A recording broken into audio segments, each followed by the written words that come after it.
Kiss me right now addiction. Shweta অবাক হয়ে প্রায় চিৎকার করে বলে উঠল। হোয়াট? উফ, তুমি কি কানে শুনতে পাও না নাকি? আর এত জোরে জোরে চেঁচাও কেন? অল্পতেই আমার কান দুটো খেয়ে দেবে দেখছি। বলেই নিজের দোকানে আঙুল দিয়ে ঘষতে লাগলো অ্যারিস। শ্বেতা একটা শুকনো ঢোক গিলে নিজেকে ধাতস্থ করে বলল। কে? কেন? আপনাকে কিস করতে যাব কেন আমি? অ্যারিস একটা দীর্ঘশ্বাস ফেলে নির্লিপ্ত স্বরে বলতে লাগলো। এরিস কাউকে কখনো কাজের জন্য রিজন দেখায় না, না সে কারো প্রশ্নের উত্তর দিতে স্বাচ্ছন্দ্য বোধ করে। তবু তুমি আমার ওয়ান অ্যান্ড অনলি ওয়াইফ বলে তোমাকে তোমার প্রশ্নের উত্তর দিচ্ছি আমি। নর্মালি হাজব্যান্ড হিসেবে আমাকে কিস করতে তোমার কোনো কারণে প্রয়োজন পড়ার কথা নয়, বাট এই মুহূর্তে আমি তোমাকে নিজের হাতের স্পেশাল ডিশ রান্না করে খাওয়াবো। সো তার প্রতিদান হিসেবে তোমাকে আমার কিস করতে হবে। শ্বেতা ইতস্তত করতে করতে বলল। আমি পারবো না। মুহূর্তেই অ্যারিসের চেহারা আবারও কঠিন হয়ে গেল। তীক্ষ্ণ দৃষ্টিতে শ্বেতার দিকে তাকিয়ে থেকেও রুক্ষ স্বরে বলল। তুমি কি চাও আমি গতকাল রাতের ঘটনা আবার রিপিট করি? গতকাল রাতের কথা মনে পড়তেই শ্বেতার ঘাম ছুটে গেল। সে অসহায় চোখে অ্যারিসের দিকে তাকালো, কিন্তু এতে অ্যারিসের কোনো ভাবান্তর লক্ষ্য করা গেল না। সে শান্ত দৃষ্টিতে অ্যারিসের পানে তাকিয়ে রয়েছে। অবশেষে শ্বেতা হার মেনে গিয়ে অ্যারিসের ঠোঁট জোড়ার কাছে নিজের ঠোঁট জোড়া নিয়ে গিয়ে তার ঠোঁটে আলতো করে একটা চুম্বন করে দিল। কিন্তু অ্যারিস শ্বেতার এতটুকু স্পর্শে কেমন যেন উন্মাদে ছড়িয়ে পড়ল সর্বাঙ্গে। সে দ্রুত গতিতে শ্বেতার ভেজা চুলগুলো মুঠো করে ধরে সেখানটায় মুখ ডুবিয়ে দিল। শ্বেতার নরম তুলতুলে ঘাড়ে একটা লাভ বাইট বসিয়ে দিল। তারপর খুবই তীব্রভাবে তার ঠোঁট জোড়াতে চুম্বন করতে লাগলো সে। তার দুই হাত অবাধ্যভাবে চলতে লাগলো শ্বেতার সর্বাঙ্গে। সমস্ত আবেগে জড়ো করে প্রেয়সীকে উষ্ণ আলিঙ্গন করতে লাগলো অ্যারিস।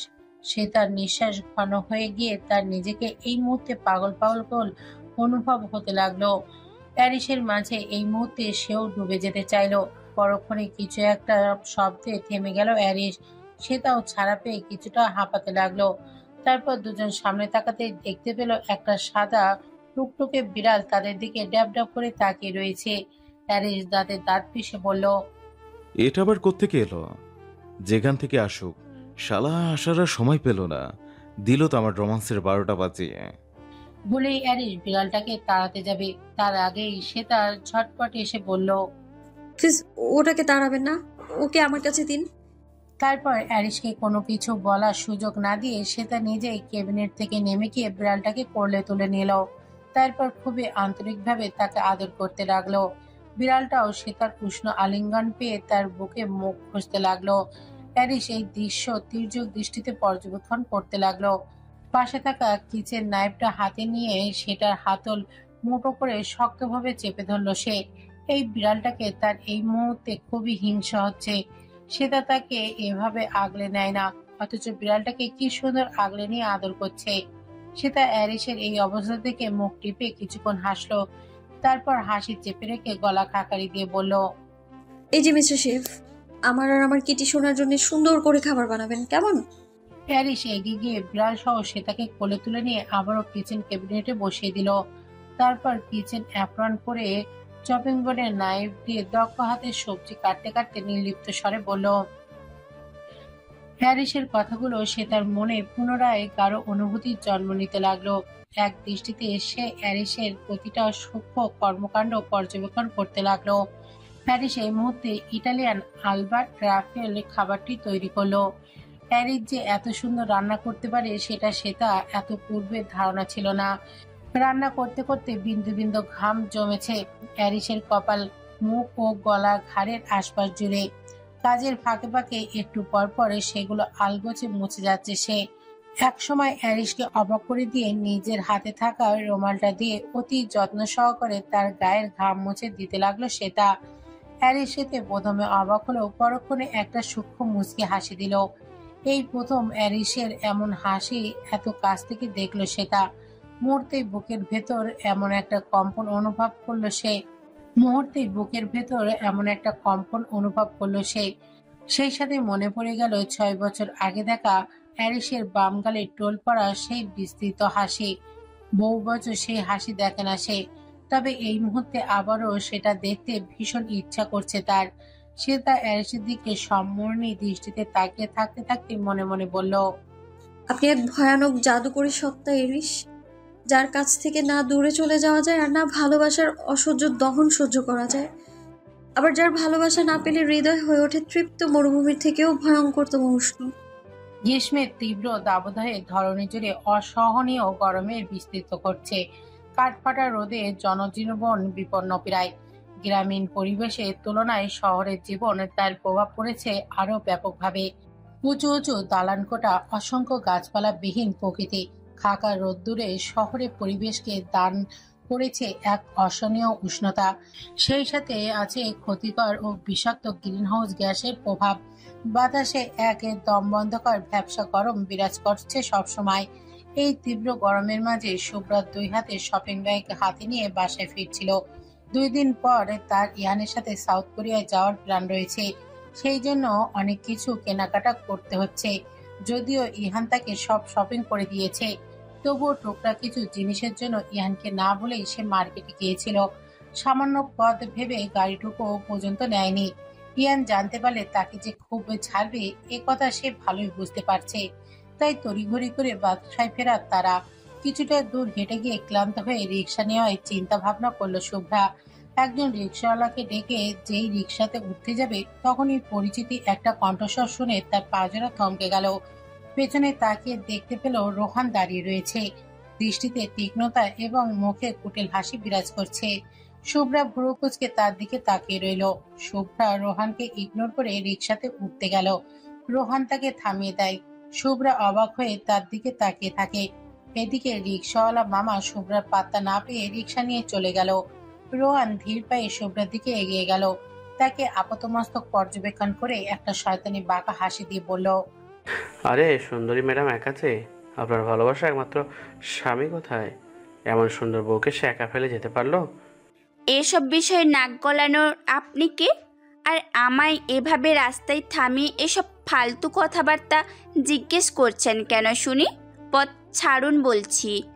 বলেই শুভ্রা এগিয়ে যেতে নিলেই আচমকা রোহান ইচ্ছাকৃতভাবে তার গায়ের ওপর পড়ে যায়।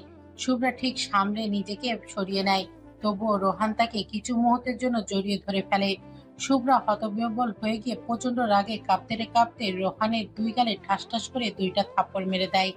রোহান 2 গালে হাত দিয়ে রক্তচক্ষু নিয়ে শুভ্রার দিকে তাকিয়ে থাকে। শুভ্রা তখনও রাগে কাঁপছে। রোহানের দিকে আঙুল উঁচিয়ে সে ক্ষুব্ধ স্বরে বলতে লাগলো। রোহান রেগে গিয়ে শুভ্রার গায়ে হাত তুলতেই যাচ্ছিল। ঠিক তখনই রাস্তার ওপাশে লোকজন জড়ো হয়ে যায়। তাই সে বহু কষ্টে নিজেকে সামলে নেয়। কিছু লোক শুভ্রাকে ঘটনার কারণ জিজ্ঞাসা করলেও সেও কিছু বলে না। এই মুহূর্তে রোহানকে প্রচন্ড অপমানিত করতে ইচ্ছা হলেও আর একটা মুহূর্ত তার সামনে দাঁড়িয়ে থাকার রুচি পেল না সে। তাই শুভ্রা অগ্নিদৃষ্টিতে রোহানকে কিছু মুহূর্ত অবলোকন করে একটা রিক্সাটিকে সেখান থেকে বেরিয়ে যায়। শুভ্র চলে যাওয়ার পর লোকগুলো নিজের কাজে চলে যায়। তারপর কিছু মুহূর্তের মাঝে রাস্তার মোড়ের আড়ালে দাঁড়িয়ে থাকা একজন লোক ক্যামেরা হাতে রোহানের দিকে এগিয়ে আসে। তাকে দেখেই রোহান থমথমে মুখে একটা কুটিল শয়তানি হাসি ফুটে ওঠে। তার দেখা দেখে লোকটিও হাসে। রোহান ক্যামেরাটা হাতে নিয়ে তাতে ক্লিক করা ছবিগুলো দেখতে দেখতে গম্ভীর স্বরে বলল, সবগুলো ছবি ঠিকঠাক মতো তুলেছো তো? রোহান একটা পৈশাসিক হাসি দিয়ে মনে মনে ভাবলো, এবার তুমি কোথায় যাবে শুভ্রামণি? তোমার সুখের সংসারে আগুন লাগাতে আমি চলে এসেছি। এবার দেখি তোমার প্রিয়তম স্বামী তোমাকে বিশ্বাস করে কি করে। আর আমাকে থাপ্পড় মেরেও তুমি কাজটা মোটেও ঠিক করনি। এর বদলাও তোমাকে চুকাতে হবে। কিচেনে এক নাগারে কাজ করে যাচ্ছিল শুভ্রা। তার পরনে ঢোলা সালোয়ার কামিজ, ওড়নাটা বুক ও পিঠ আড়াআড়ি ভাবে দিয়ে গিট বাঁধা, চুলগুলো উঁচু করে খোপা করে তাতে কাঠি গুজে রাখা, সম্পূর্ণ মুখ ঘর্মাত্মক। তবে এই মুহূর্তে তার সম্পূর্ণ মনোযোগ রান্নার দিকে নিবদ্ধ। তবে রান্নার ফাঁকে ফাঁকে একটু পরপর ওড়নার প্রান্ত দিয়ে চোখ মুখ ভালোভাবে মুছে নিচ্ছে সে। অদূরে দাঁড়িয়ে এই দৃশ্য খুব মনোযোগ সহকারে পর্যবেক্ষণ করছে ইয়ান। কেন যেন পৃথিবীর সবচেয়ে সুখী দৃশ্যগুলোর মধ্যে এটাকে অন্যতম বলে মনে হলো তার। আর এই ঘর্মাত্মক ও পরিপাটিহীন অবস্থাতেও শুভ্রাকে তার পৃথিবীর অন্যতম সুন্দরী নারী বলে মনে হলো। ইয়ানের দৃষ্টিতে মুগ্ধতা, মুখে তৃপ্তির মুচকি হাসি। এতক্ষণ যাবৎ দরজার সাথে হেলান দিয়ে থাকলেও এবার ইহান সোজা হয়ে দাঁড়িয়ে ধীর পেয়ে শুভ্রার পেছনে গিয়ে দাঁড়ালো। তারপর দুই হাতে তার কোমর পেঁচে ধরে কাঁধের থুতনি ঠেকালো, তারপরে চোখ জোড়া আবেশে বন্ধ করে নিল। শুভ্রা এতক্ষণ যাবৎ তরকারিতে চামচ দিয়ে নাড়াচাড়া করছিল। ইহানের এহেন স্পর্শ অনুভব হতেই সে শক্ত হয়ে জমে গেল। তবে পরক্ষণেই তার মুখে ফুটে উঠল তৃপ্তির অনবদ্য এক হাসি। চুলার আগুন কমিয়ে দিয়ে ইহানের হাত দুটোর উপরে নিজের হাত দুখানা রাখলো সে। এতক্ষণে বুঝি বউয়ের কথা মনে পড়লো? তোমার কথা তো সারাক্ষণই আমার মস্তিষ্কে ঘুরতে থাকে, আলাদাভাবে মনে পড়ার কি আছে? আমায় এই অবস্থাতেও এইভাবে জড়িয়ে ধরে রেখেছো। গায়ের ঘামের গন্ধে বিরক্ত লাগছে না? শরীর থেকে তো মশলার গন্ধ ভেসে আসছে, দেখতেও তো কেমন পেতনি পেতনি লাগছে, তবুও অসহ্য লাগছে না? হুম, তুমি সব রূপে সব অবস্থাতেই আমার কাছে সবচেয়ে সুন্দর নারী। তোমার গায়ে ঘ্রাণের সাথে মিশ্রিত প্রতিটা ঘ্রাণই আমাকে অভাবনীয় সুখের আশ্বাস দেয়। বাহ, তুমি এত রোমান্টিক হলে কবে থেকে শুনি? হুম হুম, বিয়ের আগে তো সারাক্ষণ আমাকে শেওড়া গাছের পেতনি বলে খ্যাপাতে। এখনও তুই শেওড়া গাছের পেতনি আছিস, শুধু বউ বলে মাঝে মধ্যে একটু আদর করে কথা বলি। মুহূর্তে ইহানের গলার টোন পাল্টে গেল, একটা ব্যথাতুক স্বর বেরিয়ে এলো গলা থেকে। শুভ্রা বিস্ময়ে হতবাক হয়ে ইহানের দিকে তাকালো। ইহানের মুখে কৌতুক আর মজার রেশ খেলা করছে। শুভ্রা চোখ দুটো ছোট ছোট করে দাঁতে দাঁত চেপে ইহানের বুকে কিল ঘুষি মারতে লাগলো। ইহান সেগুলো প্রতিরোধ করতে রান্নাঘরের জিনিসপত্র নিয়ে তাকে ঠেকাতে চেষ্টা করতে লাগলো। দুজনের এরকম ছেলে মানুষই কর্মকাণ্ডে মুহূর্তেই রান্নাঘরের পরিবেশ অশান্ত হয়ে উঠল। প্রতিটা জিনিস অগোছালো হয়ে যেতে লাগলো। কিছুক্ষণ পরেই দুজনের খুনসুটি হাসাহাসিতে রূপ নিল, যেন কিছুই হয়নি এবং এগুলো তাদের নিত্যদিনের কর্মকাণ্ড। হঠাৎ করে ইয়ানের ফোনে টুং করে একটা মেসেজ আসলো। ইয়ান ফোন হাতে নিয়ে হোয়াটসঅ্যাপে ঢুকে সেগুলো ওপেন করতেই তার হাসিমাখা মুখটা মুহূর্তেই থমথমে হয়ে গেল। ইয়ানের এরকম থমথমে চেহারা দেখে শুভ্রার মুখের হাসিও ধীরে ধীরে মিলিয়ে যেতে লাগলো। সেও ইয়ানের দৃষ্টি অনুসরণ করে ফোনের দিকে তাকালো। তারপর যা দেখলো তাতে যেন তার পায়ের নিচে জমি কেঁপে উঠল। ছবিগুলো মূলত গতকালে তার আর রোহানের পথে সেই দৃশ্য, অথচ ছবিগুলো এমনভাবে এডিটিং করা হয়েছে যেন এক ঝলকে দেখলেই মনে হবে শুভ্রা আর রোহান খুব ঘনিষ্ঠ ও অন্তরঙ্গ অবস্থায় রয়েছে। শুভ্রা তড়িঘড়ি করে দ্রুত নিজের পক্ষে সাপাই দেওয়ার ভঙ্গিতে বলে উঠল, বিশ্বাস করো ইহান, তুমি যা ভাবছো এমন কিছুই নয়। আমি তোমাকে সবটা ক্লিয়ার করে বলছি। কেন করলি এমন শুভ্রা? ইহানের হিমশীতল কণ্ঠস্বরে হতবাক হয়ে গেল শুভ্রা। সে ফ্যালফ্যাল দৃষ্টিতে ইহানের দিকে তাকিয়ে রইল, তারপর অস্ফুট স্বরে বলল, মানে কি বলতে চাইছো তুমি? ইহান শুভ্রা দুই বাহু ঝাঁকিয়ে তার চোখে চোখ রেখে শক্ত কণ্ঠে বলল, এই ছবিগুলো তাহলে কি? তুই রোহানের সাথে এমন ঘনিষ্ঠ অবস্থায় রাস্তায় কি করছিলি? শুভ্রার এতক্ষণে যেন সম্বিত ফিরে এলো। সে নিজেকে ধাতস্থ করে শক্ত কণ্ঠে বলল, তুমি কি আমায় অবিশ্বাস করছো ইহান? ছবিগুলো কি তাহলে মিথ্যা? চোখের সামনে দেখা সবকিছু সবসময় সত্য হয় না। শুভ্রা, শুভ্রা হাত উঁচিয়ে ইহানকে থামিয়ে দিল, তারপর চোখের পানি মুছে নিয়ে ইহানের চোখে চোখ রেখে স্পষ্ট কণ্ঠে বলল, আমি স্পষ্ট বুঝতে পারছি তুমি আমায় সন্দেহ করছো, অবিশ্বাস করছো আমায়। এমনটা তুমি কি করে করতে পারলে ইহান? কি করে? এতদিনের সম্পর্কে আমার প্রতি কি তোমার এতটুকুও বিশ্বাস জন্মায়নি? এতটুকুও চেনোনি আমায়? ভরসা নেই আমার ভালোবাসার প্রতি? ইহান শুভ্রার দুই গাল ধরে নিজেকে ধাতস্থ করে শান্ত কণ্ঠে বলল, আমি তোকে অবিশ্বাস করছি না শুভ্রা, কিন্তু চোখের সামনে যা দেখছি। শুভ্রা ইয়ানের হাত দুটো ঝটকা মেরে ছাড়ি দিয়ে চিৎকার করে বলে উঠল, চোখের সামনে যা দেখছো মানে কি? চোখের দেখাই কি তাহলে সব? সামান্য এই ছবিগুলো দেখে তুমি আমার দিকে আঙুল তুলছো? এগুলো তো মিথ্যেও হতে পারে। ইয়ান শুভ্রাকে বোঝানোর ভঙ্গিতে বলল, শুভ্রা, তুই আমার কথাটা বুঝতে পারছিস না। আমার আর কিচ্ছু বোঝার দরকার নেই ইহান, আমি যা বোঝার বুঝে গেছি। এতদিনের সম্পর্ক আর ভালোবাসাতেও যখন তুমি আমার দিকে আঙুল তুলতে পেরেছো, তখন তোমার সাফাই গাওয়ার আর কোনো মানেই হয় না। তারপর একটু থেমে শুভ্রা বলল, সেদিন তোমার সাথে একটা মেয়ের লিপস্টিকের চিহ্ন দেখতে পেয়েছিলাম আমি। মেয়েলি পারফিউম ঘ্রাণ পেয়েছি আমি। তুমি বলেছিলে সোনালিকার সাথে দেখা হয়েছিল, তবুও তোমার দিকে কোনো আঙুল তুলিনি আমি। অথচ আজ তুমি, আমার মনে হয় সোনালিকার সাথে তোমার সেদিন কিছু হয়েছিল, যেই জন্য আজ আমায় তুমি অবিশ্বাস করছো। শুভ্রা শেষের কথাটা শুনে ইয়ানের ধৈর্যের বাঁধ ভেঙে গেল। তাই না চাইতেও হাত উঠে গেল শুভ্রার কোমল ডান গালে। সাথে সাথে মুখটা অন্যদিকে ঘুরে গেল শুভ্রার। তারপর গালে হাত দিয়ে প্রচন্ড অবাক হয়ে তাকালো ইয়ানের দিকে। তার চোখে তীব্র অবিশ্বাস ও যন্ত্রণার চাপ সুস্পষ্ট। ইয়ান হতবিহ্বল হয়ে একবার শুভ্রা অপরদিকে তার হাতের দিকে তাকাচ্ছে, যেন একটু আগে করা নিজের কাজকে সে বিশ্বাস করতে পারছে না। মুহূর্তেই তার দুই চোখের মাঝে ভর করলো তীব্র অনুশোচনা ও যাতনা। শুভ্রা প্লিজ। বলেই ইহান শুভ্রাকে আগলে নিতে যাবে, ঠিক তখনই শুভ্রা হাত উঁচিয়ে তাকে থামিয়ে দিল। ইহানের সেখানেই থমকে দাঁড়িয়ে গেল। শুভ্রার চোখ থেকে টপ টপ করে মুক্তদানার ন্যায় অশ্রু গড়িয়ে পড়ছে। চোখ জোড়া রক্তিম বর্ণ ধারণ করেছে। চোখের পানি মুছে দ্বিতীয় কোনো কথা না বলে শুভ্রা হনন করে কিচেন থেকে বেরিয়ে গেল। ইহান তার পিছু নিতে গেলেও কি মনে করে থমকে সেখানে দাঁড়িয়ে পড়ল। অবিশ্বাস্য দৃষ্টিতে নিজের হাতের দিকে তাকিয়ে রইল সে। এই হাত দিয়েই ছোট থেকে শুভ্রাকে কত ভাবে আগলে রেখেছে সে। স্নেহের পরশ থেকে শুরু করে আদর ও ভালোবাসার স্পর্শ দিয়ে গিয়েছে প্রতিনিয়ত। আজ কিনা সেই হাত দিয়েই তার প্রাণপ্রিয় গায়ে হাত তুলল। বিষয়টা মনে আসতেই কিচেনের বেসিন সিঙ্কে ডান হাতে ক্রমাগত আঘাত করতে লাগলো সে। হাত ফেটে রক্ত বেরিয়ে আসলেও সেদিকে কোনো প্রক্ষেপ করলো না ইহান। সবেমাত্র শাওয়ার নিয়ে বেরিয়েছে শ্বেতা। তাওয়ালে দিয়ে মাথা মুছতে মুছতে ড্রেসিং টেবিলের সামনে গিয়ে দাঁড়ালো সে। এই মুহূর্তে তার পরনে হোয়াইট কালারের বডি কোট গাউনটা খুবই গর্জিয়াস ও আকর্ষণীয় লাগছে তার শরীরে। শাওয়ার নেওয়ার পর চেহারা বরাবরের মতোই একটা স্নিগ্ধতা চলে এসেছে তার। সজ্ঞান অবস্থায় এই বাংলোর বাড়িতে তার আজ নিয়ে 2 দিন হতে চলল। কোনোভাবেই এখান থেকে বের হতে পারেনি সে।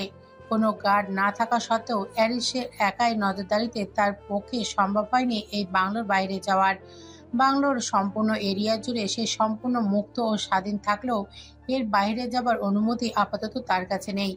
হঠাৎ পেছন থেকে অ্যারিসের উপস্থিতি লক্ষ্য করা গেল। সে তাকে আপাতমস্তক একবার সূক্ষ্ম দৃষ্টিতে পর্যবেক্ষণ করে তাকে ড্রেসিং টেবিলের সামনে তুলে বসিয়ে দিল সে। তারপর হেয়ার ড্রাই দিয়ে তার চুলগুলো শোকাতে লাগলো। সে তা অপলক দৃষ্টিতে আয়নার মধ্য দিয়ে তাকে অবলোকন করতে লাগলো। নীরবতা ভেঙে সে তা অ্যারিসের উদ্দেশ্যে প্রশ্ন ছুড়ল। আজ সকাল সকাল এভাবে শাওয়ার নিয়ে রেডি হতে বলেন যে, কোথাও যাওয়ার প্ল্যান আছে নাকি? হ্যারিস নিজের কাজ অব্যাহত রেখেই শান্ত কণ্ঠে উত্তর দিল। হ্যাঁ, প্ল্যান তো অবশ্যই আছে, তবে আপাতত তোমার পালানোর কোনো প্ল্যান থাকলে সেটা ক্যান্সেল করে দাও, কারণ এই কাজে মোটেও সাকসিড হবে না তুমি। অহেতুক নিজের এনার্জি ওয়েস্ট করো না। হ্যারিসের খোঁচাযুক্ত কথাবার্তা শুনে শ্বেতা মুখ খুলিয়ে নিল, কিন্তু কিছু বলল না। হ্যারিস তার চুল সম্পূর্ণ শুকিয়ে দেওয়ার পর কিছুটা ঝুঁকে তাকে পেছন থেকে শক্ত করে জড়িয়ে ধরে আয়নায় খুঁটিয়ে খুঁটিয়ে পর্যবেক্ষণ করতে লাগলো। অনেকক্ষণ পর্যবেক্ষণের পর সে নির্লিপ্ত স্বরে বলল, উন্নত ট্রিটমেন্ট আর প্লাস্টিক সার্জারির মাধ্যমে মাহিরা শেহরি শেখের মতো চেহারা পেলেও পুরোপুরি তার চেহারা ধারণ করতে পারোনি তুমি। এখনো শতভাগ নিখুঁত মিল নেই তোমাদের মাঝে। মাহিরার সম্পর্কে খুব ভালো মতো জেনে শুনে স্টাডি করেছি আমি। তাতে আমি খুব ভালো করে তোমার আর মাহিরার কম্পেয়ার করে দেখেছি। মাহিরার সাথে তোমার চেহারা 90% মিল থাকলেও তার সাথে শারীরিক গঠন, উচ্চতা এগুলোতে এখনো প্রচুর অমিল রয়েছে। কেউ খুব সূক্ষ্মভাবে তোমায় পর্যবেক্ষণ করলে তোমার আর মাহিরা শাহরি শেখের মধ্যে পার্থক্যটা ধরে ফেলবে। হ্যারিসের এহেন কথাবার্তা শুনে চমকে উঠল শ্বেতা। তার কাঁপুনি স্পষ্ট টের পেয়ে হ্যারিস বিস্তৃত হাসল। তারপর তাকে নিজের দিকে ঘুরিয়ে নিয়ে তার কোমরে নিজের 2 হাত শক্তভাবে চেপে ধরে তার চোখে চোখ রেখে গম্ভীর স্বরে বলতে লাগলো, তবে ভয় নেই, তুমি যতক্ষণ না চাইছো ততক্ষণ পর্যন্ত তোমার আসল রূপ আমি দুনিয়ায় কারো সামনে আসতে দেব না। তাছাড়া মিস্টার লতিফ আবরার শেখ 3 বছর পর তোমাকে নিজের মেয়ে হিসেবে ঘোষণা দেওয়ার পর সবাই তোমাকে তার মেয়ে হিসেবে মেনে নিয়েছে। তাই কখনো শারীরিক ত্রুটি ধরা পড়লেও তোমার ট্রিটমেন্ট আর দীর্ঘকাল যাবৎ সবার চোখের আড়ালে থাকায় কেউ সেটা নিয়ে খুব একটা মাথা ঘামাবে না। তবে এর বিনিময়ে তোমার এই রূপের আসল রহস্য আর কারণ আমাকে বিস্তারিত খুলে বলতে হবে। আমি এখনো কিন্তু আমার সন্তানের কথা ভুলিনি।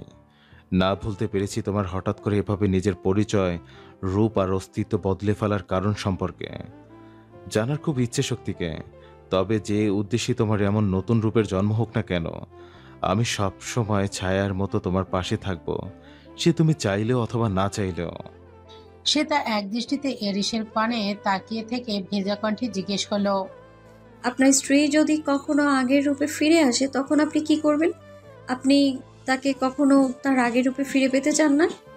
এরিস সে তার গলায় মুখ ঘষতে ঘষতে হাসি স্বরে বলল, নিজের ব্যাপারে সরাসরি বলতে পারছো না? আচ্ছা শোনো, তোমার চেহারা, নতুন রূপ কিছুই আমার কাছে ম্যাটার করে না।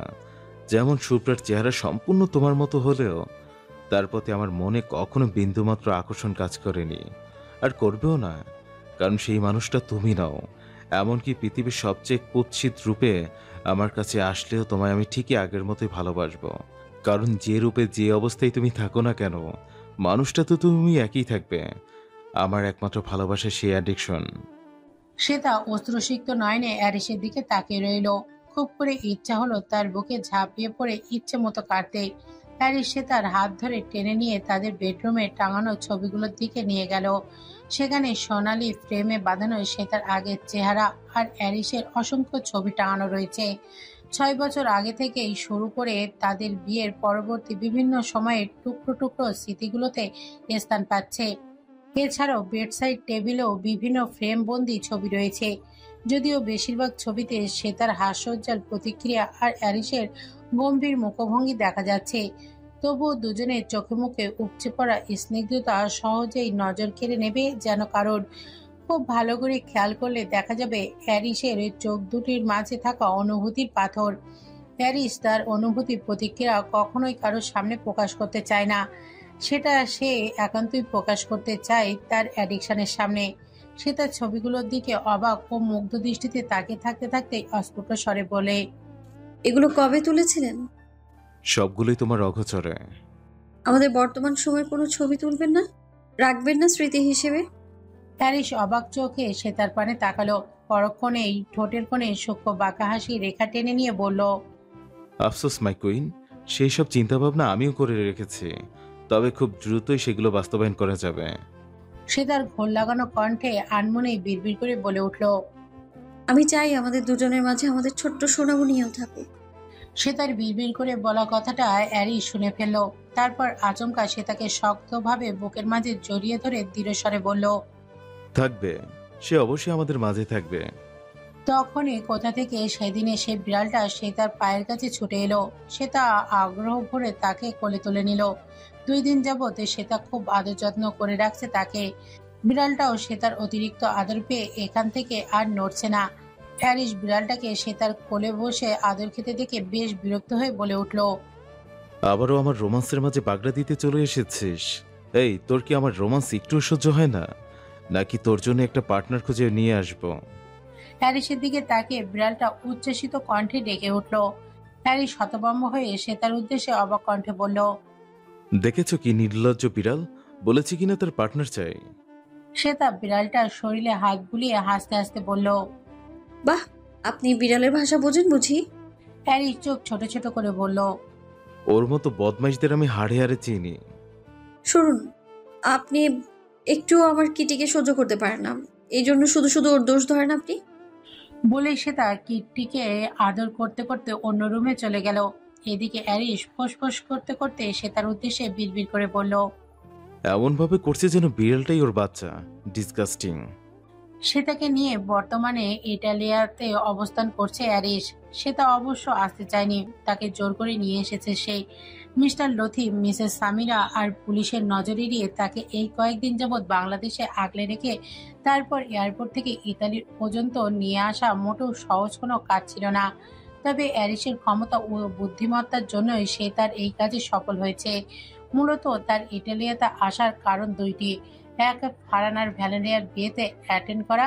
2, ইটালিয়ান একটা গুরুত্বপূর্ণ মাফিয়া পার্টিতে তাকে উপস্থিত থাকতে হবে, যেখানে আন্ডারওয়ার্ল্ডের বিভিন্ন গুরুত্বপূর্ণ ডিল সম্পূর্ণ হবে। তাছাড়া ইটালিয়ান বিখ্যাত মাফিয়া হিসেবে তার সেখানে উপস্থিতি একান্ত বাধ্যতামূলক ছিল। এই অবস্থায় সে তাকে কিছুতেই বাংলাদেশে ফেলে আসতে রাজি ছিল না সে। সেই জন্যই তাকে সাথে করে নিয়ে আসা। ইটালির একটি বড়সড় ও নামি দামি ওয়েটিং সেন্টারে বিয়ের আয়োজন করা হয়েছে ফারহান ও ভ্যানেলিয়ার। সম্পূর্ণ সেন্টার অজস্র সাদা রঙের ফুল ও হোয়াইট থিমে সাজানো হয়েছে। সেন্টারের ঠিক মাঝ বরাবর একটি প্রশস্ত ও লম্বা র্যাম্প অবস্থান করছে। তার মাঝখান দিয়ে হাঁটবে ফারহান ও ভ্যালেরিয়া। তারপরে সেটা শেষ প্রান্তে একটি বিস্তৃত স্টেজ, তাদের বিয়ে সম্পন্ন হবে। এই মুহূর্তে র্যাম্পের দুই পাশে অবস্থান করছে বিয়েতে উপস্থিত মানুষজন। মূলত সকলেই অ্যারিস ও ফারহানের চেনা জানা মাফিয়া জগতের মানুষজন আর ভ্যানেলিয়ার কিছু বান্ধবী। একটি হোয়াইট কালারের গর্জিয়াস বোহেমিয়ান ওয়েডিং গাউন ও হাতে একটি সাদা ফুলের তোড়া নিয়ে ফারহানের এক বাহুতে নিজের এক বাহু জড়িয়ে রেখে হাসি মুখে র্যাম্প ওয়াক করে এগিয়ে আসে ভ্যানেলিয়া। ব্রাইডাল মেকআপের সাথে ডায়মন্ডের গর্জিয়াস কিছু জুয়েলারি তার সর্বাঙ্গ জুড়ে। ফারহানের পরনে black colour wedding suit, jeans, ডান হাতে রোলেক্স মডেলের দামি রিসওয়াচ। ডাস ফ্রেড হেয়ার স্টাইলে ভ্যানেলিয়া আর ড্রপ ড্রেয়ার হেয়ার কাটে ফারহানকে দেখতে খুব আকর্ষণীয় কাপড় লাগছে। ফারহান ছোটবেলা থেকেই মূলত ইটালির একটি খ্রিস্টান এতিমশালায় বেড়ে উঠেছিল, তাই ছোট থেকেই সে খ্রিস্টান ধর্মে অনুসারী ছিল। অ্যারিস তাকে নিজের অ্যাসিস্ট্যান্ট করার পর ফারহান নাম দেয়। এর আগে তার নাম ছিল ক্যালভিন। সে আর ভ্যালেরিয়া খ্রিস্টান ধর্মে অনুসারী হওয়ায় তাদের বিয়েটা সম্পূর্ণ খ্রিস্টানের রীতিনীতিতেই সম্পূর্ণ হবে। র্যাম্পের এক পাশে দাঁড়িয়ে রয়েছে অ্যারিস আর শ্বেতা। যদিও তাদেরকে ভিআইপি কেবিনে রেস্ট করতে বলেছিল ফারহান, তবুও অ্যারিস শ্বেতার ইচ্ছা অনুযায়ী এখানে অবস্থান করছে। মূলত বহুদিন পর নিজের বান্ধবী ভ্যালেরিয়াকে দেখার তীব্র ইচ্ছা ছিল শ্বেতার, তাও আবার তার এমন একটি বিশেষ দিনে। ফারহান আর ভ্যানেলিয়াকে একসাথে দেখে তাদের দিকে মুগ্ধ হয়ে তাকিয়ে রইল শ্বেতা। হয়তো তার বান্ধবী আজকে তাকে চিনবে না, কিন্তু সে তো দূর থেকে তাকে শুভকামনা জানাতেই পারে। সে তার হোয়াইট আউটফিটের সাথে মেসিবার্ন হেয়ার স্টাইল, মানানসই ডায়মন্ড জুয়েলারি এবং হালকা সাজসজ্জায় খুব মানিয়েছে। তার সাথে ম্যাচিং করে অ্যারিস আজ নিজের চিরচরিত কালো পোশাক আশাক পরিবর্তন করে সাদা স্যুট জিন্সে নিজেকে মুড়িয়েছে। তার ধারণা ও কঠোর ব্যক্তিময় চেহারার স্কিন ফেটে হেয়ার স্টাইলটা দারুণ মানিয়েছে। এক কথায় অ্যারিস আর শ্বেতাকে একটা পারফেক্ট কাপল লাগছে। বিয়েতে উপস্থিত সকলেই ফারহান ও ভ্যানেলিয়ার পর তাদের দিকে বারবার নজর বোলাচ্ছে। যথারীতি ফাদার ফারহান ও ভ্যানেলিয়ার বিয়ে পড়ানো সম্পূর্ণ করলেন। বিয়ে সম্পূর্ণ হওয়ার পর তারা একে অপরের ঠোঁটে চুম্বন করলো। মুহূর্তে উল্লাসের ধ্বনি ছড়িয়ে পড়ল চারপাশে। তারপর র্যাম্পের একপাশে যুবতী মেয়েরা দাঁড়িয়ে পড়ল ভ্যানেলিয়ার হাত থেকে ফুলের তোড়া নেওয়ার জন্য। সবচেয়ে বেশি এক্সাইটেড ছিল ভ্যানেলিয়ার নতুন বান্ধবী লিসা। খ্রিস্টান রীতিতে বলা হয়ে থাকে, বিয়েতে উপস্থিত যে যুবতী মেয়ের হাতে ব্রাইডাল ফুলের তোড়াটা গিয়ে পড়বে তার বিয়ে উপস্থিত সবার মধ্যে থেকে আগে হবে। কি মনে করে সেটাও সেখানে সবার সাথে গিয়ে দাঁড়ালো। ভ্যালেরিয়া পেছন ঘুরে ফুলের তোড়াটা পেছনে ছুঁড়ে মারতেই সেটা খপ করে ধরে পেল শ্বেতা। মুহূর্তেই আবারও উল্লাসধ্বনি ও হাততালি ছড়িয়ে পড়ল সকলের মধ্য থেকে। লিসা একটু হতাশ হয়ে গেল, তারপরেও সেও খুশি হয়ে হাততালি দিতে লাগলো। শ্বেতা অবাক হয়ে চারিদিকে তাকালো। ভ্যানেলিয়া নিজের বৃদ্ধা আঙুল উঁচিয়ে তুলে তাকে অল দ্য বেস্ট জানাচ্ছে। তার সাথে হাসি মুখে থাকা ফারহান দাঁড়িয়ে আছে। অ্যারিস শ্বেতার একদম গা ঘেঁষে দাঁড়ালো। একবার শ্বেতার হাতে থাকা ফুলের তোড়ার দিকে তাকিয়ে তারপর তার কানের কাছে মুখ নিয়ে ফিসফিস করে বলল, তোমায় তাহলে বিয়েটা আরেকবার করেই নেই অ্যাডিকশন, কি বলো? হ্যারিসের কথা শুনে স্পষ্ট চমকালো শ্বেতা। লজ্জা ও শিহরণে তার শরীর বেয়ে এক অজানা ভালো লাগার স্রোত বয়ে গেল। কোনো কথা না ভুলে সে দ্রুত পায়ে বাইরের দিকে ছুটতে লাগলো। হ্যারিস শব্দ করে হেসে উঠে তার পিছু পিছু দৌড়াতে লাগলো। ফারহান আর ভ্যানেলিয়ার বিয়ের কার্যক্রম শেষ হয়ে ওয়েডিং সেন্টার জুড়ে ফটোশুটের আয়োজন করা হয়েছে। নবদম্পতি অ্যারিস, শ্বেতা, ভ্যালেরিয়ার কিছু বান্ধবী এবং আগত অতিথিরা সকলে এই ফটোশুটে অংশগ্রহণ করেছে। সবার সাথে ছবি তোলা হলেও ফারহান আর ভ্যানেলিয়ার কাপল পিক বেশি তোলা হচ্ছে। ফটোশুট শেষ হলে ভ্যানেলিয়া তার পাশে দাঁড়িয়ে থাকা শ্বেতাকে এক দৃষ্টিতে কিছুক্ষণ পর্যবেক্ষণ করলো। যদিও বিয়ের শুরু থেকেই তার দৃষ্টিতে শ্বেতা আটকে গিয়েছিল, কিন্তু সেটা তাকে বুঝতে দেয়নি। সে তার পরিচয় এবং তার অতীত কাহিনী সম্পর্কে ফারহানের কাছ থেকে সে অনেক আগেই জানতে পেরেছে, তবে সেটা শ্বেতাকে এই মুহূর্তে বুঝতে দেয়নি। ভ্যালেরিয়া শ্বেতার কাছে হাসি মুখে গিয়ে দাঁড়ালো শ্বেতা তাকে দেখে বিস্তর হাসলো। পরক্ষণেই শ্বেতাকে অবাক করে দিয়ে ভ্যালেরিয়া স্মিত হেসে ইটালিয়ান ভাষায় বলে উঠল, কেমন আছিস তানভি? ওপস, সরি, তুই তো শ্বেতা মুবাশশিরা। শ্বেতা বিস্মিত চোখে ভ্যালেরিয়ার দিকে তাকালো, অথচ ভ্যালেরিয়ার চোখে মুখে কোনো ভাবান্তর নেই। ভ্যালেরিয়া শ্বেতার হাত দুটি ধরে কোমল স্বরে বলতে লাগলো, আমি তোর অতীত কাহিনী সম্পর্কে সবটা জানতে পেরেছি, তাই এত অবাক হওয়ার কিছু নেই। আর এটাও জানি এই মুহূর্তে মাহিরা শেখ সেজে তুই তোর আসল পরিচয় গোপন করেছিস। এর পেছনে ঠিক কী কারণ রয়েছে আমি সেটাও জানি না, এমনকি এরিশ ভাইয়াও হয়তো জানে না, কারণ তুই তাকে কিচ্ছু বলিসনি। তবে তোর একসময়ের এবং বর্তমান ঘনিষ্ঠ বান্ধবী হিসেবে একটা কথা বলছি, তুই আর এরিশ ভাইয়া একটা পারফেক্ট কাপল। তুই যা কিছুই করার চিন্তা করিস না কেন, কখনো তাকে ছেড়ে যাওয়ার চিন্তা করিস না।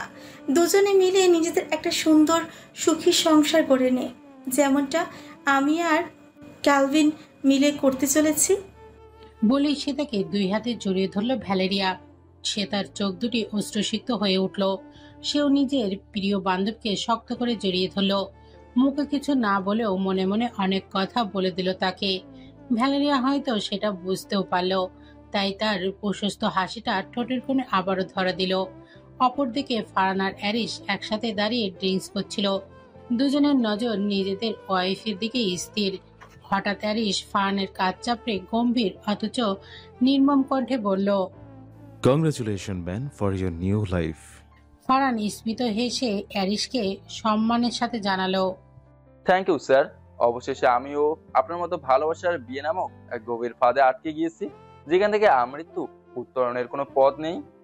ফারহান ভেবেছিল অ্যারিশ বরাবরের মতোই গম্ভীর মুখ করে থাকবে অথবা তার দিকে একটা তীক্ষ্ণ দৃষ্টি নিক্ষেপ করবে, অথচ তাকে অবাক করে দিয়ে অ্যারিশ সূক্ষ্ম বাঁকা হেসে বলল, ভালোবাসা হলো একটা মধুর বিষ, যেটা পান করলে ভালোবাসার মানুষের নিকট হৃদয়ের বন্ধিত্ব অবধারিত, যা থেকে না কোনোদিন পরিত্রাণ পাওয়া যায়, না সেটা থেকে মুক্তি পাওয়া যায়। মুক্তি পেতে গেলে হৃদয়ের মৃত্যুর সাথে প্রাণনাশের পর্যন্ত আশঙ্কা থাকে। ভালোবাসার এমনই ক্ষমতা, যার ফলে নির্দিষ্ট মানুষের অপরিসীম মায়া শৃঙ্খলায় আবদ্ধ হয়ে শত যন্ত্রণা আর বিরহের মাঝেও তাকে তীব্রভাবে ভালোবেসে যেতে হয়। জানালা দিয়ে উদাস দৃষ্টিতে বাইরে তাকিয়ে রয়েছে শুভ্রা। দুই গালে সূক্ষ্ম অস্ত্র শুকিয়ে গিয়ে লেপটে গিয়েছে, অথচ সেদিকে তার কোনো ভ্রুক্ষেপ নেই। ঈশান কোণে তখন ঘন কালো মেঘের পাহাড় জমেছে। মেঘের গুরুম গুরুম আওয়াজ শোনা যাচ্ছে। শীতল বায়ু বইছে প্রকৃতি জুড়ে। একটা থমথমে আবহাওয়া বিরাজ করছে সমগ্র আকাশ এবং প্রকৃতি জুড়ে। গ্রীষ্মের কালবৈশাখী ঝড়ের লক্ষণ এটা। ইহানের সাথে অভিমান করে গতকাল বিকেলেই ঈশাদের বাসায় চলে এসেছে শুভ্রা। সেই পর্যন্ত তাকে একটা কল মেসেজও করেনি ইহানের কল মেসেজ যাতে না আসে সেই জন্য ফোনটাও বন্ধ করে রেখেছে শুভ্রা। এতে তার ভীষণ কষ্ট হলেও নিজেকে বহু কষ্টে সামনে রেখেছে সে। তার অবচেতন মন ইহানকে একটু রেসপন্সের আশা করেছিল, কিন্তু তাকে হতাশ করে দিয়ে ইহান এখনো পর্যন্ত কোনো ধরনের যোগাযোগ করেনি। হয়তো সে জানেও না শুভ্রা এই মুহূর্তে ঠিক কোথায় আছে। কাঁধে কারোর স্পর্শ টের পেতেই পিছু ফিরে তাকালো শুভ্রা। ঈশা তার পেছনে দাঁড়িয়ে রয়েছে, তার চোখ মুখও বিষণ্ণ। শুভ্রার দুই গালের অশ্রু মুছে দিয়ে নিজেকে স্বাভাবিক করার চেষ্টা করে হাসি মুখে বলল, তুই কখন এলি? বস এখানে। ঈশা শুভ্রার পাশে বসে বিষণ্ণ কণ্ঠে বলল, ইহান ভাইয়ার সাথে ঝগড়া হয়েছে তোর, তাই না? শুভ্রা নিজেকে সামনে নিয়ে শান্ত কণ্ঠে বলল, এমন কিছুই হয়নি ঈশা। কেন? আমি কি তোর বাড়িতে একটু থাকতেও আসতে পারি না? বল না। বিয়ের আগে তো কত আমি আর শ্রেতা তোর বাড়িতে আসতাম। হঠাৎ শ্বেতার কথা মুখ ফসকে বলাতে শুভ্রার ফ্যাকাশে মুখখানা গভীর বিষণ্ণতায় ছেয়ে গেল। ঈশার চেহারাতেও বিষণ্ণতা আরো প্রকটভাবে লক্ষ্য করা গেল। নিজেকে আর সামলাতে পারল না শুভ্রা। ঈশাকে জড়িয়ে ধরে হাউমাউ করে কেঁদে বলতে লাগলো, সবাই আমাকে ছেড়ে এভাবে চলে যাচ্ছে কেন ঈশা? বল না, আমি কি এতটাই খারাপ? প্রথমে আমার বোনটা এভাবে চলে গেল, আর এখন? বাকি কথা আর শেষ করতে পারল না শুভ্রা। সমানে কেঁদে চলেছে সে। ঈশার চোখেও তখন অশ্রুকণা ভর করেছে। তবুও নিজেকে সামনে নিয়ে শুভ্রার মাথায় হাত বুলিয়ে দিতে দিতে সে সান্ত্বনামূলক কণ্ঠে বলতে লাগলো, কে বলেছে তুই খারাপ? কত ভালো মেয়ে তুই। তুই কোনো চিন্তা করিস না শুভ্রা, সব ঠিক হয়ে যাবে।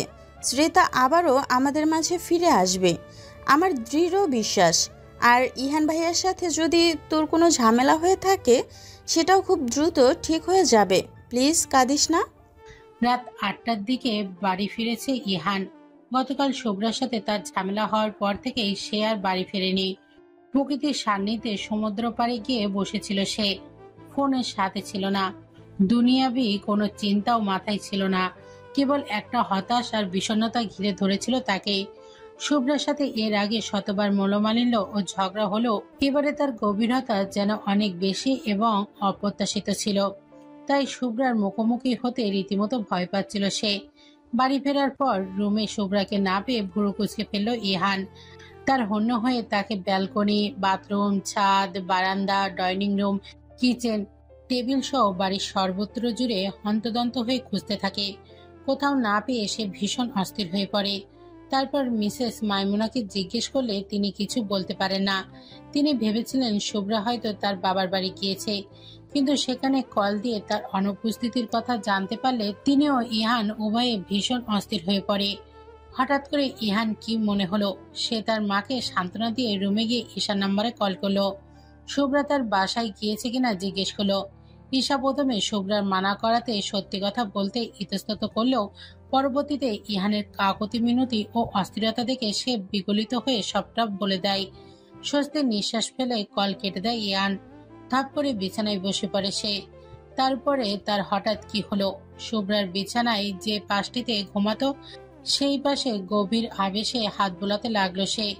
ড্রেসিং টেবিলে শুভ্রার ব্যবহৃত প্রত্যেকটি জিনিস, আলমারিতে শুভ্রার রাখা শাড়ি ও পোশাকগুলো গভীর স্পর্শে ছুঁয়ে দিতে লাগলো ইয়ান।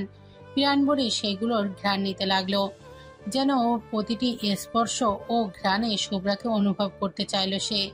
সেই সাথে প্রতিবার তার চোখে চিকচিক করে উঠল অবাধ্য অশ্রুকণাগুলো। তখন রাত 12টা বাজে। ঈশাদের চৌধুরী মেনশনে সকলে গভীর ঘুমে নিমজ্জিত হয়ে গিয়েছে। কিছুক্ষণ আগে কালবৈশাখী ঝড় প্রকৃতি জুড়ে তার তাণ্ডব চালিয়ে এখন শান্ত হয়েছে, তবুও তার রেশ প্রকৃতি এখনো জুড়ে বিদ্যমান। গুড়ি গুড়ি বৃষ্টিকণা এবং শীতল বাতাস বইছে চারিপাশে। বিছানায় ঈশার পাশে উল্টো ঘুরে শুয়ে আছে শুভ্রা। চোখ বন্ধ থাকলেও সে এখনো জেগে আছে। চোখে তার ঘুম ধরা দিচ্ছে না। ইয়ানের বুকে ছাড়া সে যে খুব কমই শান্তিতে ঘুমাতে পারে, আজও তার ব্যতিক্রম হলো না। মাথা এবং সর্বাঙ্গে ইয়ানের ভালোবাসা স্পর্শ সে ভীষণভাবে মিস করছে। হঠাৎ করে ব্যালকনির দিক থেকে একটা শব্দ হওয়াতে চকিতে চোখ খুলে তাকালো শুভ্রা। কিছুক্ষণ সজাগ থেকে মনের ভুল ভেবে উড়িয়ে দিতে চাইলেও আবারও একই শব্দ শুনতে পেল। এবার ধরপড় করে উঠে বসলো শুভ্রা। ঈশাকে ডাকতে যেও কি মনে করে আর জাগালো না সে। নিজেই ধীর পায়ে এগিয়ে গেল ব্যালকনির দিকে। ব্যালকনির কাছে যেতেই চক্ষু চড়ক গাছ হয়ে গেল শুভ্রার। দোতলার পাইপ বেয়ে গ্রিল টপকে ব্যালকনিতে প্রবেশ করেছে ইহান। এই মুহূর্তে হাঁটু মুড়ে বসে পড়ে বেশ হাঁপাচ্ছে সে। শুভ্রা তার দিকে বিহ্বল দৃষ্টিতে তাকিয়ে রয়েছে। পরক্ষণে তাদের দুজনের নজর একত্রিত হলো। তুমি? শুভ্রা প্রায় চিৎকার করে এই কথাটা বলে উঠেছিল। ইহান তড়িৎ গতিতে তার কাছে এগিয়ে গিয়ে শক্ত হাতে তার মুখ চেপে ধরল। তারপরে চারিদিকে নজর বুলিয়ে শান্ত কণ্ঠে বলল, প্লিজ চিৎকার করিস না শুভ্রা। শুভ্রা প্রথমে অস্পষ্ট আওয়াজ করলেও ধীরে ধীরে শান্ত হয়ে গেল। ইহানও তার মুখ থেকে হাত সরিয়ে নিল। শুভ্রা কিছুক্ষণ জোরে জোরে নিঃশ্বাস নিয়ে ইহানের দিকে তাকিয়ে অবাক কণ্ঠে বলল, তুমি এত রাতে এখানে কি করছো ইহান? তোকে ভীষণ মিস করছিলাম শুভ্রা। নিখাদ অনুভূতি মিশ্রিত দৃষ্টিতে শুভ্রার চোখে চোখ রেখে অত্যন্ত আবেগী ও শীতল কণ্ঠে কথাটি বলল ইহান। তার এই কথাটা সোজা শুভ্রার বুকে গিয়ে বিঁধল যেন। না চাইতেও তার শক্ত মুখবয় ধীরে ধীরে কোমল হয়ে এলো।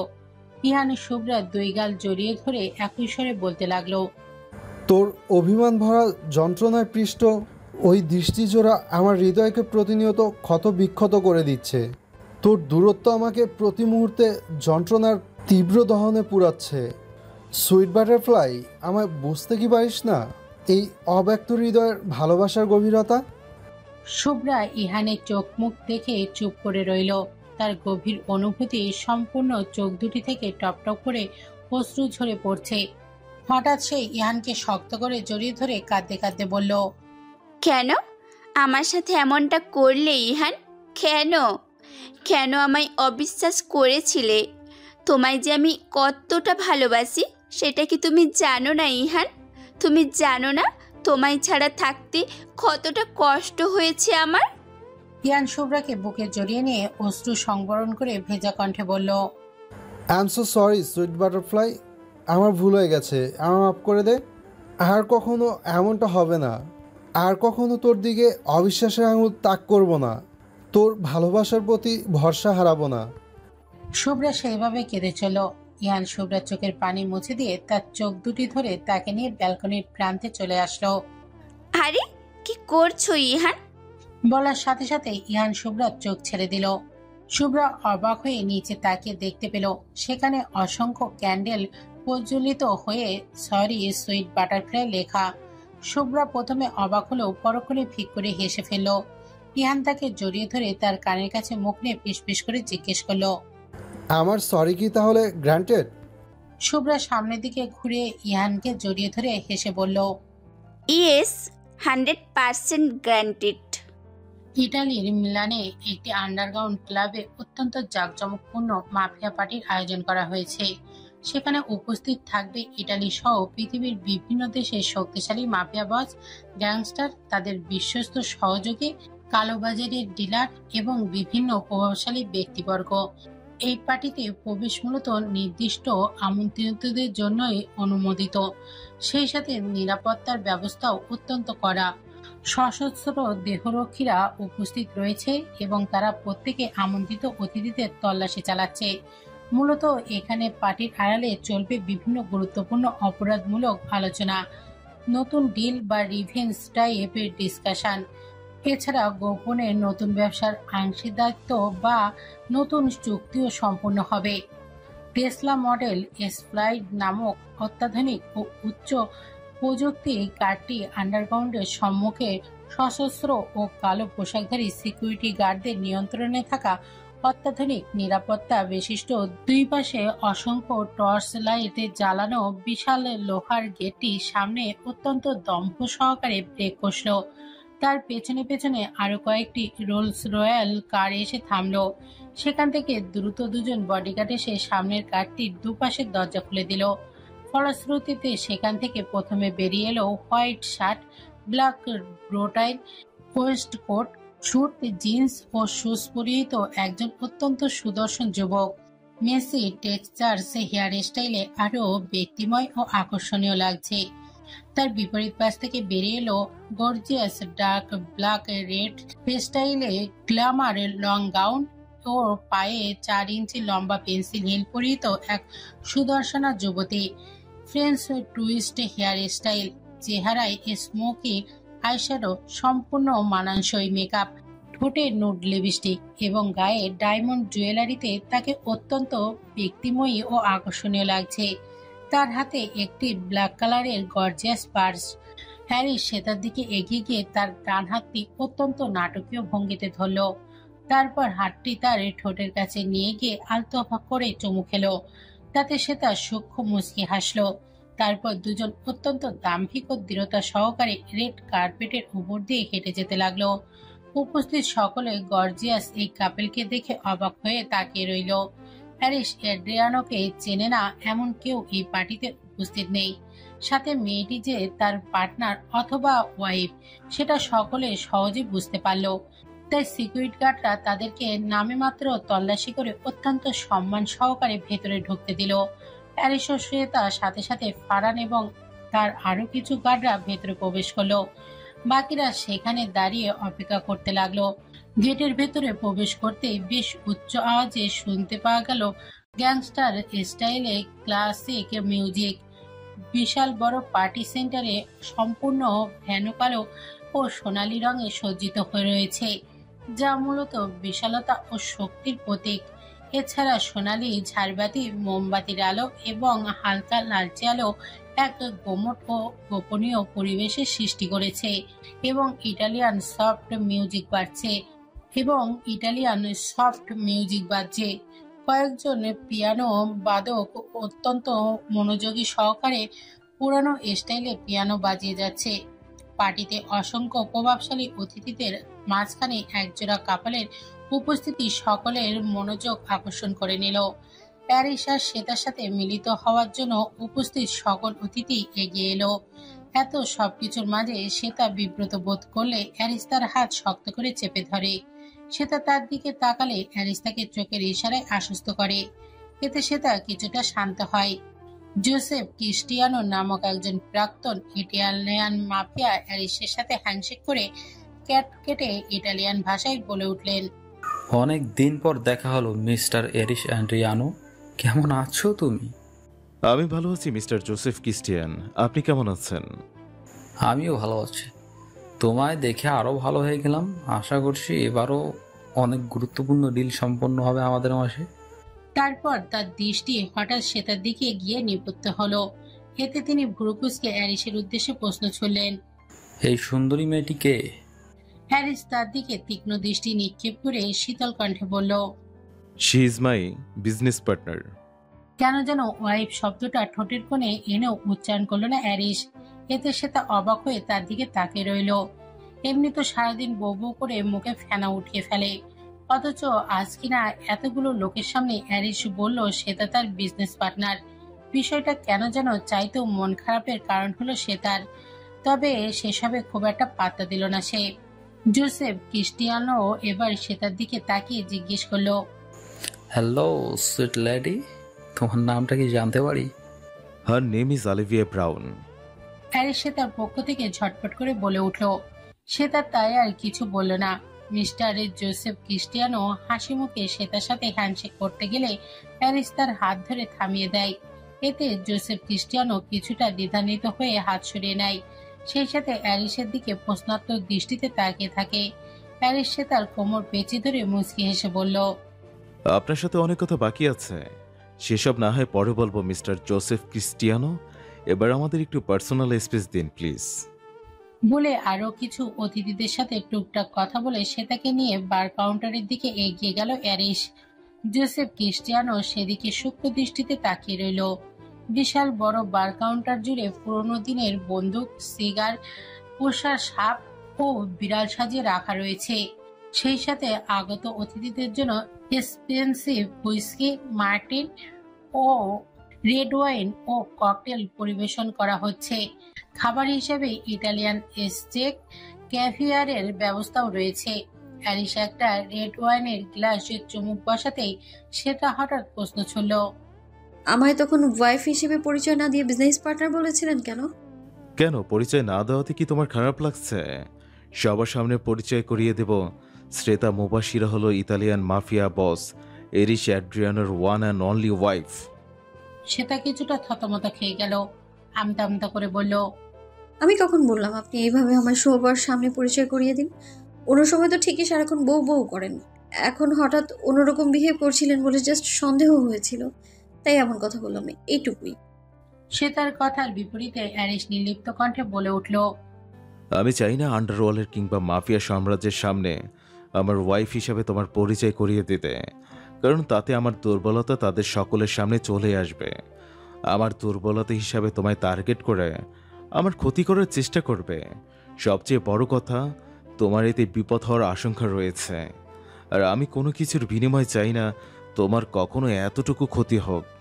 কথাগুলো বলে অ্যারিস সে তার একদম কাছাকাছি গিয়ে দুজনের দূরত্ব ঘুচিয়ে ফেলল। তারপরে সে তার কোমর পেঁচিয়ে ধরে একটানে নিজের বুকে এনে আশ্রে ফেলল। সে তা হুমড়ি খেয়ে অ্যারিসের বুকে পড়তেই তার চোখে চোখ রাখলো। দুজনের মিলিত দৃষ্টিতে এক অদ্ভুত সম্মোহনীয় প্রভাব লক্ষ্য করা গেল। পার্টির সেন্টারের লালচে আলোয় তাদের চোখে মুখে পতিত হয়ে এক ঐশ্বরিক সৌন্দর্যের সৃষ্টি হয়েছে। অ্যারিস সেই অবস্থাতে থেকেই এক অদ্ভুত ঘোর লাগানো সম্মোহনী স্বরে বলল, you are the most beautiful girl I have ever seen in the whole world. কথাগুলো বলেই বার কাউন্টারে তদারকি করা কিছু ইটালিয়ান যুবক এবং উপস্থিতি অতিথিদের দিকে তাকালো অ্যারিস। তারপর সকলের উদ্দেশ্যে গম্ভীর স্বরে আদেশ ছিল, we need some privacy, so everyone leave right now. উপস্থিত সকলে অ্যারিসের আদেশ সাথে সাথে পালন করলো। দ্রুত সবাই অন্যদিকে সরে গেল। এমনকি বার কাউন্টারের যুবকরা যাওয়ার সময় লম্বা একটা পর্দা টাঙিয়ে দিয়ে গেল বার কাউন্টারের আশপাশে। সবাই চলে যেতে অ্যারিস একটানে সে তাকে বার কাউন্টারের কেবিনে বসিয়ে দিল। তারপর এক হাতে তার কোমর শক্ত করে পেঁচিয়ে ধরে অপর হাতে তার ঘাড় শক্ত করে চেপে ধরল।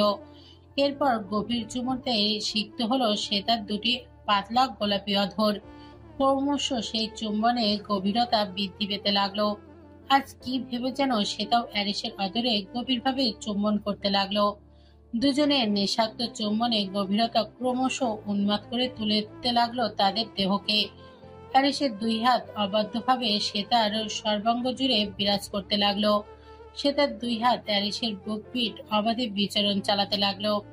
একে একে সে তার উন্মুক্ত সকল স্থানে অ্যারিসের গভীর চুম্বনে স্পর্শে সিক্ত হতে লাগলো। সে তাও অন্যরকম একটা ঘরের মধ্যে চলে গিয়ে নিজের অজান্তেই অ্যারিসের শুট খুলতে লাগলো। তারপরে শার্টের ওপরের কয়েকটি বোতাম খুলে ফেলে তার সমস্ত উন্মুক্ত স্থানে পাগলের মতো চুম্বনে চুম্বনে সিক্ত করতে লাগলো। এরপর যখন অ্যারিস সে তার গাউনের এক পাশে খুলে ফেলল, তখন হঠাৎই সে তার সম্বিত ফিরে এলো যেন। সাথে সাথেই অ্যারিসকে কিছুটা জোরে ধাক্কা দিয়ে দূরে সরিয়ে দেয় সে। এমন চরম মুহূর্তেই সে তার এভাবে দূরে ঠেলে দেওয়া প্রথমে বিহ্বল হয়ে গেল, পরক্ষণে বেশ রেগে গেল অ্যারিস। দ্রুত সে তার কাছে গিয়ে তার দুই গাল শক্ত হাতে চেপে ধরল সে তার ব্যথায় মৃত আর্তনাদ করে উঠল। অ্যারিসের রক্তিম চোখ জোড়ায় মাঝে চোখ রেখেই সে কিছুটা ভাঙা কণ্ঠে বলে উঠল, আমরা এখন পার্টি সেন্টারের মধ্যে আছি এরিস, প্লিজ কন্ট্রোল ইউরসেলফ। অ্যারিসের হঠাৎ করে যেন সম্বিত ফিরে এলো। বুঝতে পারলো সে তার কথার মর্মার্থ। তাই ফোঁস করে একটা নিঃশ্বাস ছেড়ে সে তার গাল দুটি ছেড়ে দিল সে তা কিছুটা জোরে জোরে হাঁপাতে লাগলো। অ্যারিস নিজের শার্টের বোতামগুলো লাগিয়ে দিয়ে তারপর শুট গায়ে পরে নিয়ে সে তার গাউন ঠিক করে দিল। তারপরে সে তার কপালে একটা গাঢ় চুমু করে আলতো কণ্ঠে বলল, কি করবো আমি বলো অ্যাডিকশন? তোমায় যে প্রতি মুহূর্ত গভীরভাবে পেতে ইচ্ছে হয় আমার। তুমি যে আমার জন্য আস্ত এক নেশার স্তূপ, সেটা কি তুমি জানো? অ্যারিসের এহেন কথাবার্তায় বেশ লজ্জা পেয়ে গেল শ্বেতা। তারপর অ্যারিসকে অবাক করে দিয়ে সে হঠাৎ তার গালে দুই হাতে জড়িয়ে ধরে তার মুখের সামনাসামনি মুখে লাশময়ী ভঙ্গিতে বলতে লাগলো, তাই বুঝি মিস্টার, তাহলে আমায় গভীরভাবে আগলে নিচ্ছেন না কেন? হ্যারিস সে তার কোমর দুই হাতে পেঁচিয়ে ধরে এক ভুরু আড়াআড়ি ভাবে উঁচিয়ে বাঁকা হেসে বলল, কারণ এরপর তুমি নিজের থেকে আমাকে আগলে নেবে, এতটা গভীর আর জোরালোভাবে আগলে নেবে যা দেখে আমি নিজে হতবাক হয়ে যাব। শ্বেতা বেশ অবাক হয়ে জিজ্ঞাসা করলো, আপনি এতটা নিশ্চিত হয়ে কিভাবে বলছেন যে ঠিক এমনটাই হবে? হ্যারিস সে তার নাকে নাক ঘষতে ঘষতে হাসকি স্বরে বলল, এটা আমার দৃঢ় বিশ্বাস। আমার প্রতি তোমার হৃদয় বিন্দুমাত্র ভালোবাসা জন্মে থাকলে এমন একটা দিন খুব শীঘ্রই আসবে। তাদের কথাবার্তার মাঝখানে হঠাৎই বার কাউন্টারের পর্দা সরিয়ে ভেতরে প্রবেশ করলো এক লাশময়ী তরুণী। হাঁটু অবধি পৌঁছে থাকা ডার্ক রেড কালারের সিল্ক ড্রেস আর ওয়েস্টার্ন মেকআপের সাথে সোনালি চুলের বব কাট হেয়ার স্টাইলে তাকে অত্যন্ত আবেদনময় লাগছে। এখানে যে সে অনিচ্ছাকৃতভাবে প্রবেশ করে ফেলেছে সেটা তার অপ্রস্তুত চোখ মুখ দেখেই বোঝা যাচ্ছে। দুজন কাপেলের এমন অন্তরঙ্গ মুহূর্ত দেখে পেলে কিছুটা অস্বস্তিও সে পেয়েছে বোঝা যাচ্ছে। কিন্তু অ্যারিসের চৌকুশ ও ধারালো সুদর্শন চেহারা দেখার পর থেকে সে ঘোর লাগা দৃষ্টিতে তার দিকে তাকিয়ে রইল। অ্যারিস তারা সে তার প্রাইভেট মুহূর্তে কারোর এহেন আকাঙ্ক্ষিত অনুপ্রবেশ যার পরনায় বিরক্ত হলো, যেটা তার চোখে মুখে স্পষ্ট দৃশ্যমান হলো। সেটাও অ্যারিসের দিকে মেয়েটির এহেন সম্মানীয় দৃষ্টি দেখে তার দিকে সচল দৃষ্টিতে তাকিয়ে রইল। এদিকে মেয়েটি দুজনের এমন দৃষ্টি দেখে অপ্রস্তুত হেসে ঋণঋণিয়ে ইটালিয়ান ভাষায় বলতে শুরু করলো, আমি খুবই দুঃখিত তোমাদের এমন অন্তরঙ্গ মুহূর্তে হস্তক্ষেপ করার জন্য। আমি আসলে ইচ্ছে করে এমনটা করিনি। আমি চলে যাচ্ছি। You guys please continue. বলেই মেয়েটি পর্দা আগের মতো টেনে দিয়ে দ্রুত পদে সেখান থেকে বেরিয়ে গেল। মেয়েটি চলে যেতেই অ্যারিস একটা দীর্ঘশ্বাস ফেলে সে তাকে ক্যাবিনেট থেকে নিচে নামিয়ে দিল। তারপর তার হাত ধরে এগিয়ে চলল মূল পার্টির উদ্দেশ্যে। সম্পূর্ণ পার্টি সেন্টার জুড়ে বেশ বড় করে ক্যাসিনোর আয়োজন করা হয়েছে, যেখানে ব্ল্যাক জ্যাক, পোকার ও রোলেট খেলা হচ্ছে।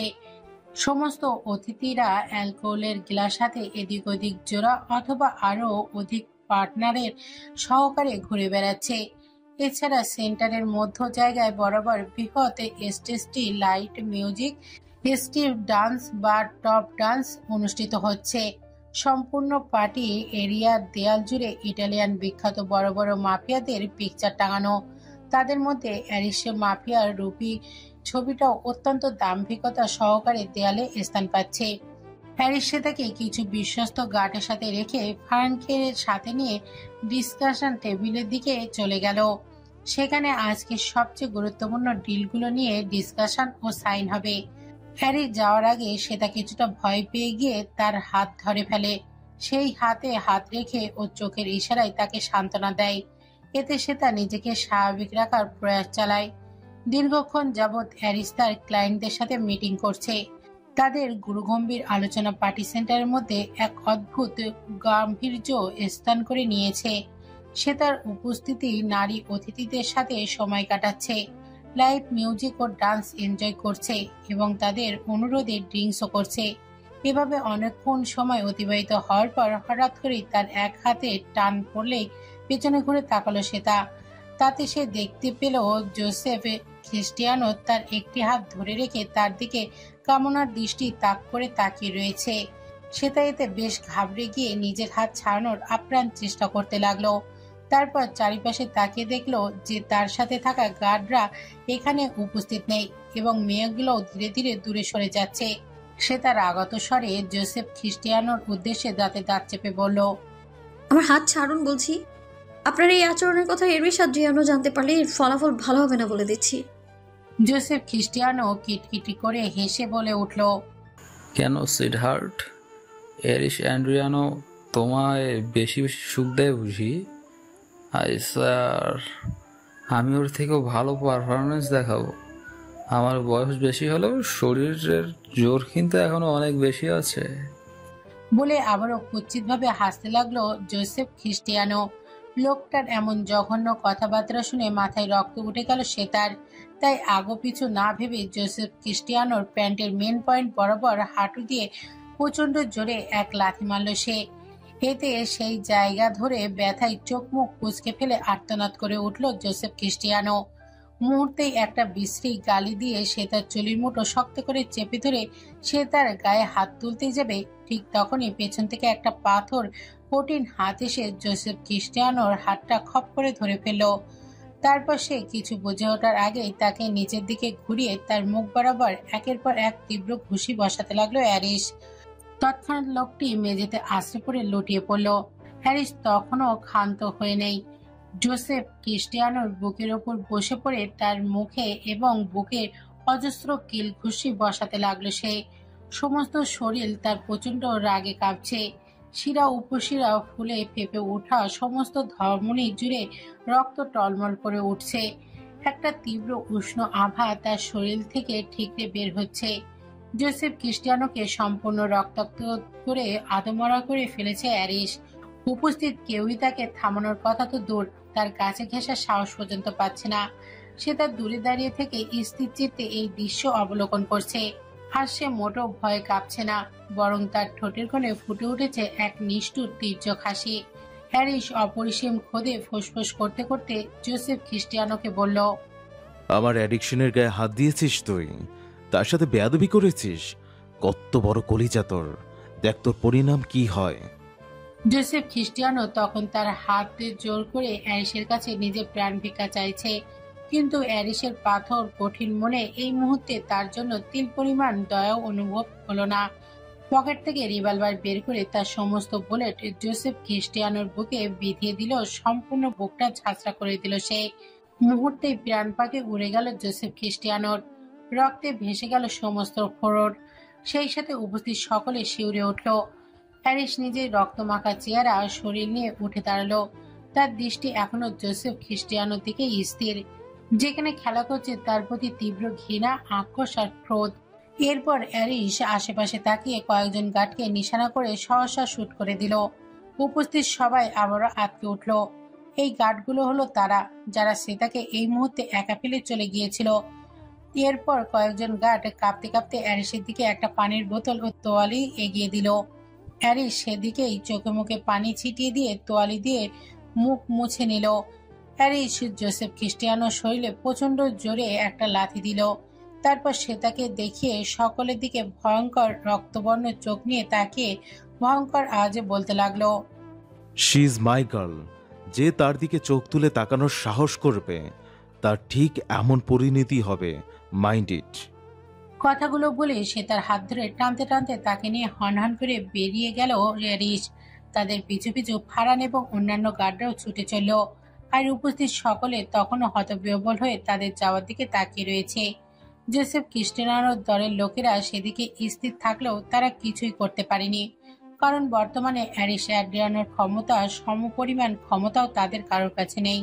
তার সাথে এই মুহূর্তে পাঙ্গা নেওয়ার ক্ষমতাও কারোর ছিল না।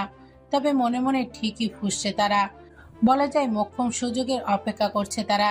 এদিকে এত কিছুর মাঝেও ভিড়ের মধ্যে এক রমণী মুগ্ধ দৃষ্টিতে সারাক্ষণ তাক করেছিল অ্যারিসের দিকে। তার ভয়ঙ্কর রক্তবর্ণ চেহারা ও দুঃসাহসী কর্মকাণ্ড মেয়েটিকে ভীষণভাবে মুগ্ধ করেছে। সবসময় সকল ছেলেদের প্রেমের প্রস্তাব রিজেক্ট করা মেয়েটি আজ ভীষণভাবে ক্রাশ খেয়ে গেল এক অপরিচিত পুরুষের প্রতি। ঠিক এমন একজন পুরুষই সে এই জীবনে চেয়েছিল। মেয়েটি আর কেউই নাই, কিছু মুহূর্ত আগে অ্যারিস আর শ্বেতার ঘনিষ্ঠ মুহূর্তে আবিষ্কার করা সেই মেয়েটি। তার নাম ক্যাথরিন ফার্নান্ডেজ। সেও ইতালির একজন সুপরিচিত গ্যাংস্টারের মেয়ে। প্যারিসের সমতুল্য না হলেও একই ক্যাটাগরির মানুষ তার বাবা রাফায়েল ফার্নান্ডেজ। এতে অ্যারিসের সাথে থাকা মেয়েটি তাকে বেশ ভাবিয়ে তুলল। তার জন্যই আসছে এতটা ভয়ঙ্কর হয়ে উঠেছে। তবে কি মেয়েটি তার জন্য স্পেশাল কেউ হোক তাতে কি, সেও বা কম সুন্দরী কিসের? অ্যারিস তার রূপেও অ্যাট্রাকশন হতে পারে, বলা তো যায় না। অপরিসীম ও ভয়ানক রাগে এক নাগারে চিৎকার করে যাচ্ছে অ্যারিস। আন্ডারগ্রাউন্ড ক্লাবে মেল ওয়াশরুমে অধিকাংশ জিনিসপত্র লন্ডভন্ড হয়ে পড়ে আছে। সেই সাথে অ্যারিসের সামনে পড়ে আছে কিছু গার্ডের মৃতদেহ। মাত্র কিছু মুহূর্তের জন্য গার্ডদের হাতে শ্বেতাকে দিয়ে ওয়াশরুমে গিয়েছিল সে। এরই মধ্যে শ্বেতা সেখান থেকে গায়েব হয়ে গিয়েছে। ফারান একজন ডিলারের সাথে একটা কাজে আলাপচারিতা সেরে অ্যারিসের কাছে এসে এইসব দেখে রীতিমতো থমকে যায়। অ্যারিস প্রচন্ড রাগে কাঁপতে কাঁপতে চিৎকার করে বলতে লাগলো,